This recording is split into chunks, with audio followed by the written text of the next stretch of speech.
প্রায় ৩ মাস পর আজ সুপ্রিম কোর্টে ডিএ মামলার শুনানি এবং আজ থেকে শুরু হচ্ছে দীর্ঘ শুনানি প্রক্রিয়া এবং মামলা শুনবেন বিচারপতি ঋষিকেশ রায় এবং বিচারপতি প্রশান্ত কুমার মিশ্রের বেঞ্চ।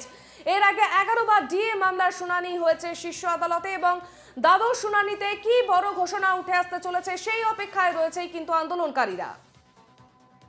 আমাদের সঙ্গে সরাসরি রয়েছেন আমাদের প্রতিনিধি দেবরাজ হালদার। দেবরাজ, কি ছবি সেখানকার এবং আজ 12তম শুনানি, দীর্ঘ 3 মাস অতিক্রান্ত তারপর শুনানি হতে চলেছে, কি বলছেন আন্দোলনকারীরা?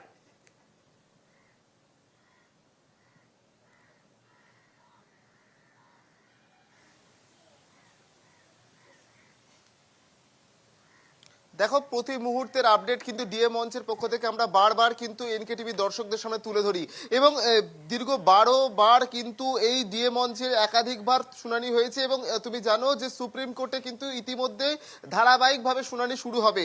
ইতিমধ্যে তোমাকে এই মুহূর্তের চিত্রটা তোমাকে দেখাই, 280 দিন কিন্তু লাগাতার অনশন চলছে। অন্যদিকে 375 দিনের অবস্থান বিক্ষোভ এবং মাধ্যমিক উচ্চ মাধ্যমিক পরীক্ষা চলছে বলে আপাতত তাদের ধর্মঘটটা কিন্তু স্থগিত রাখা রয়েছে, কিন্তু ধারাবাহিকভাবে বিভিন্ন দপ্তরে, সরকারি দপ্তরে কিন্তু ধর্মঘট চলবে।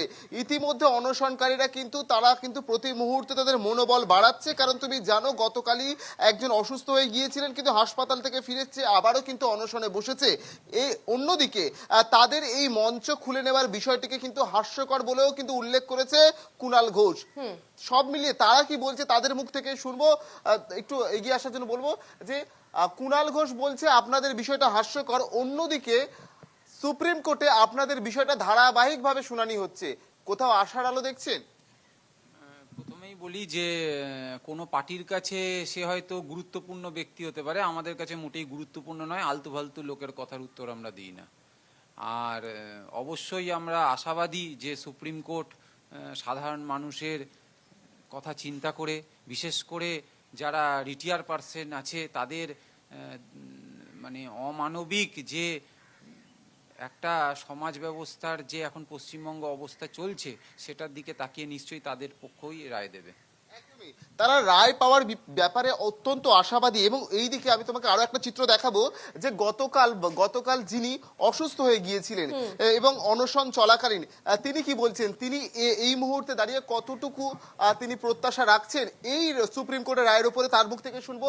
আপনি তো গতকাল অসুস্থ হয়ে পড়েছিলেন অনশন করতে করে, দীর্ঘ 380 দিন অনশন চলছে, কি বলছেন?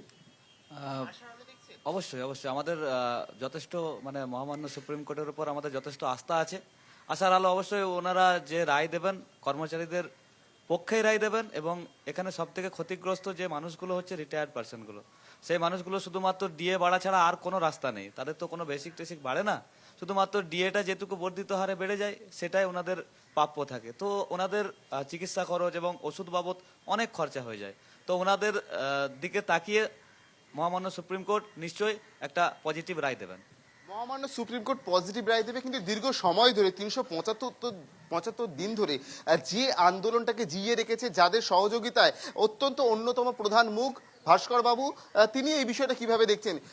সুপ্রিম কোর্টে ধারাবাহিকভাবে চলবে ডিএর নিয়ে যে আপনাদের দীর্ঘদিনের যে দাবি, তার রায় ঘোষণা করা হবে, ধারাবাহিকভাবে বিচার প্রক্রিয়া চলবে, আশার আলো দেখছেন? দেখুন, মানে সুপ্রিম কোর্টের আরও অনেক বিষয় আছে, তার মধ্যেও আমরা চাইবো যে কথা মানে মাননীয় সুপ্রিম কোর্টের প্রধান বিচারপতি যে কথাটা বলেন যে justice delayed is justice denied, এক্ষেত্রে কিন্তু পশ্চিমবঙ্গের কর্মচারীদের সাথে কিন্তু সেটাই হচ্ছে।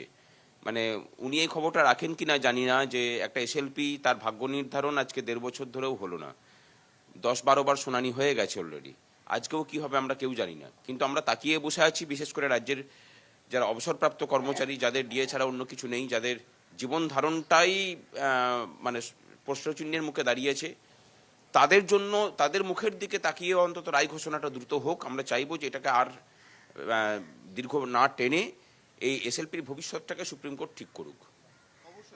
দীর্ঘ সময় ধরে হাইকোর্ট সুপ্রিম কোর্টে গিয়ে কিন্তু সময়টা অনেকটা গিয়েছে।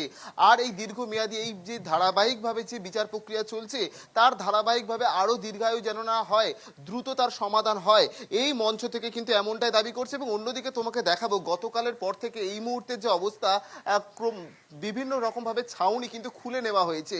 এই ছাউনি খুলে নেওয়ার মধ্যেও কিন্তু অনশনকারীরা এই খোলা আকাশের তলায় তারা কিন্তু ধারাবাহিকভাবে তাদের যে অনশন প্রায় দীর্ঘ 17 দিন হতে চললো এবং 380 ঘন্টা ধারাবাহিকভাবে সেই অনশন কিন্তু তারা চালিয়ে যাচ্ছে। তবে তাদের উদ্দেশ্য একটাই, শুধু মহার্ঘ ভাতার দাবি নয়, সরকারি রাজ্য সরকারের একাধিক দপ্তরে এখনো পর্যন্ত প্রায় 6 লক্ষ শূন্যপদ পড়ে রয়েছে, সেখানে ধারাবাহিকভাবে নিয়োগই হচ্ছে না, যার কারণে সরকারি পরিষেবা সাধারণ মানুষকে দিতে যথেষ্টই বেগ পেতে হচ্ছে। সার্বিকভাবে একাধিক দাবি নিয়ে তারা কিন্তু সোচ্চার হয়েছে। তবে মূলত মহার্ঘ ভাতা যেটা তাদের ন্যায্য অধিকার, সেটাও কিন্তু সেটার পাশাপাশি অবিলম্বে দ্রুত নিয়োগ প্রক্রিয়া সম্পন্ন করতে হবে, যেই নিয়োগগুলো দীর্ঘ সময় ধরে হয়নি সেই নিয়োগগুলোকেও। এই একাধিক দাবি নিয়ে তারা কিন্তু সোচ্চার হচ্ছে। একেবারেই ধন্যবাদ দেবরাজ তোমায়। অবশ্যই আজকে আমাদের নজর থাকবে সেদিকে। এর আগে 11 বার ডিএ মামলার শুনানি হয়েছে শীর্ষ আদালতে এবং আজ দ্বাদশ শুনানিতে কি উঠে আসে সেই দিকেই নজর থাকবে। ধন্যবাদ দেবরাজ।